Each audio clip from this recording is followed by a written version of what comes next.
Hey everybody, welcome to Sanctuary of Style. Obviously, we're not in the closet, we're not talking style, we're not talking beauty or anything like that. We're talking about something really important though.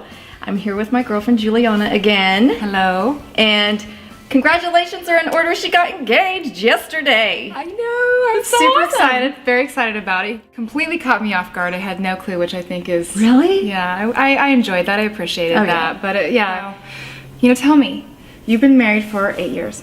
Yeah, right? 8 years coming up in February. Oh my gosh, that's great. I know. That's a good time, I love that. I know. How do you make it work?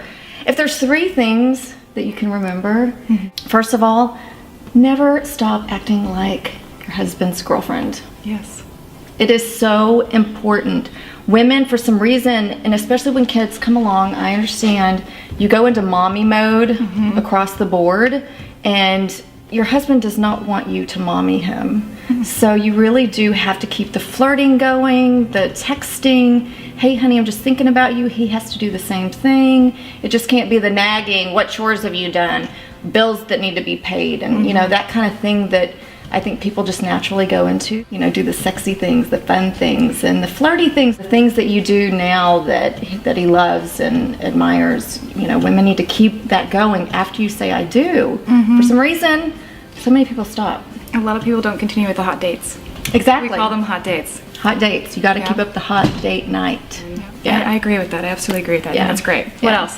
The second thing is, which is very important, is your spiritual life has got to be shared. And I know you're spiritual, and I know you believe in God. It really has to be the foundation of what you're building a family together now. And if you don't have that, I don't know how people do it. And maybe that's the reason why the divorce rate is what it is. But my husband and I have a really, really strong foundation. We pray together. Absolutely, on all levels, like the physical, the spiritual, the mental, and you gotta have it. And the spiritual, whatever it may be, however you may do it, absolutely, I agree with you. Yeah. And as a couple being united, because you become one, right? Yeah. Is that what that is? Yeah. So the spiritual life, you know, it just will continue to grow, and we've gotten stronger every year because of that. Recently actually reading a book, and the author was telling me that every couple goes through, you know, a certain amount of marriages actually in their one marriage. Really? Yeah, so you kind of like, you reinvent, you tweak, it's a work in progress, you know, you find ways to make it work. Girl, you are gonna do so well at this. I'm telling you, no one gave me this advice at all. But it's true. Yeah, you guys are gonna do great.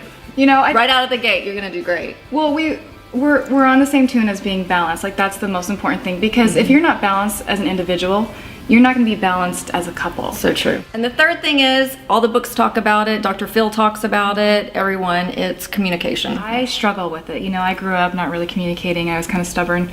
So communicating. Pushing down your feelings and not expressing yourself. Yeah, you know, and I think to a degree, you know, a lot of us actually kind of do the stonewalling thing, and we just build up that brick wall, when what we really need to do is let down our guard, and we really need to be able to, like, you know, this is how I'm feeling, and this is where it's stemming from, and, you know, just acknowledge that. I grew up in a family where you don't want to confront. I think most people are like that. Everyone has a fear of confrontation, so they just don't say anything. So what happens when you don't communicate is you keep logging those things subconsciously. They did this, they did that, and over time you end up with 10 years of that. You resent your spouse so much that you hate them and you want to get a divorce. And I think a lot of people, if they would have just went to the person and said, you know what, this really pissed me off, or you really hurt my feelings, and I don't understand why you said this way, and when you do this thing, it makes me feel that way, and just getting it out in the open. And it might sting a little bit, that confrontation might sting, but man,